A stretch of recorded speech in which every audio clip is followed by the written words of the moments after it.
Now, what happens in your progression is you've got the two halves of the soul progressing. Remember, you've got the male half of the soul and the female half of the soul progressing. As they progress, they go through this 7th, 8th year transition. That's the transition where you become born again. Right? Or you experience what's called the new birth. The reason why I turned at that in the 1st century is because your soul changes in all of its capacities.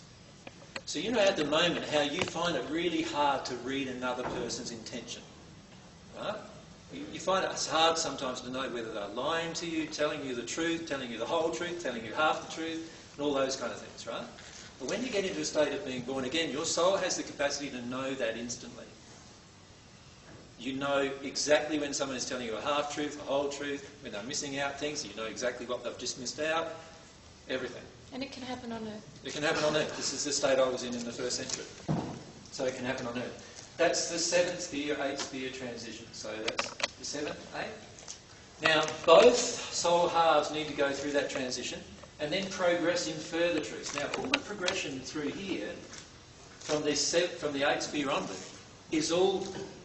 You don't have any negative emotions doing it. So, you know how at the moment we're having to deal with negative emotions when we're progressing? We're only having to do that because we're so far away from love. But once we get into this state of abundance with God in love, once we make that transition, every single future transition you make in love is all just beautiful. You have no negative emotional experience after that. So that's a good thing to look forward to, isn't it?